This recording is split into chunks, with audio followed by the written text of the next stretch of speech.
One guy who definitely is a wordsmith, man. It's dope for me because I grew up with this guy in Brooklyn. Like we used to drive the shows like in Albany and stuff, and to see you guys, take that BET stage together. I'm Oh, my talking about my boy. homie, man, My Joey boy Joey Badass, man. Badass, the Bodman. The Bodman for real. 2000 out right now. You gotta Yeah, go get that. That's a yeah, classic it hip hop is. album, and we Yeah. living in it right now. No, from 1999 to that. So, that was a full circle moment for him. And then, just like I said, see you guys take that BET stage, was a moment for not just hip hop, but for wordsmith and for people who really put a lot into the things that they say and are very intentional. Yeah. So, what was it like, you guys getting together, besides the fact that he actually could rap? You know what I'm Yeah. saying? No, me and Joey known each other. So our careers completely parallel to each other. We both dropped in 2012 with our first mixtapes. His was 1999. Mine was called 10 Day.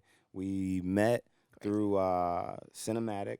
We did a show together at SOBs. It was both our. It might not have been Joey's first show at SOBs, but we did a show together at SOBs in 2012 when everybody was first starting. There was no I remember that show. Yeah, it was during CMJ. Do you remember CMJ, College Music Journal? It was like a whole thing. You know what I'm talking about. So back in the day, like it was a big deal to get on these shows, and you had to like come with it, like to be remembered. And so I remember like seeing Joey at that show and being like, this nigga's cold. Then we did our first show together in Boston, but like we did a show together, like it was both, I think, for our first times touring. This is 2012 also at like a college show. And then after that, we just locked in. So we've been friends for 10 years. We're both celebrating our 10-year anniversary of our first projects.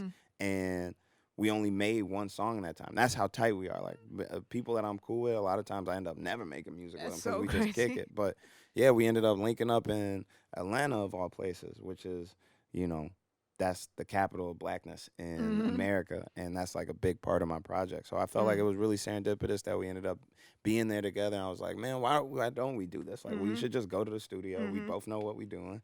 Let's go just make another song for fun. Ended up making a hip hop classic. Yeah, for sure. And then, the video just makes it that much more flyer, man. I'm not going to lie. Where did you guys fly out to for that? Because I was trying to be on that boat with y'all, yo. So yeah, we shot the video for the highs and the lows in Venice, Italy. So and actually it's in Venice, Italy and in Paris, France. So we had a couple ideas for the video and talked about different ways of doing it for a while, but we had to wait on the artwork. So like I was saying earlier, all the pieces, all the songs that I've been dropping, they are multi-disciplinary art pieces. So there's a sound piece to it, which I make, but typically there's like a visual artist that's either a painter or a sculptor or designer or whatever that makes a piece that represents the song, and then I do the film part that marries the two together. And when we made the highs and the lows, we had one artist that we were trying to get for a long time, and it ended up working out perfectly that it ended up going to this artist named Giannis Davy Gabinga, who's a West African photographer. Right. And once he said he was with it, we were like, cool, I'm down. But for whatever reason, he could only get the piece printed in Paris. So we were like, all right, we need to go to Europe anyway. And we've been on all this art stuff. We should go to the Venice Biennale. The Venice Biennale is the world's largest art fair, the most respected art fair in the world. And it takes place in Italy every other year. And I think it had taken a few years off because of the pandemic or whatever. But it's like, when I say like snobby, pinky finger up, it's that level. Right. But I think the video was so dope because my idea always in it was like, because we're on this art stuff, like how do we depict our black life as art? How do we depict what we do as art and like show the people our vision? And so that's why you see like The frame. frames. That's why you feel that like even just the composition of all the shots feel like paintings. There are a lot of like very flat or static shots. But it was really like life turning into art, because when we got out there, that was when I realized how many similarities there are between the artists that make music and the artists that paint. Like, we're both subjugated, we're both commodified, we're both put in positions where we don't get to recognize our power.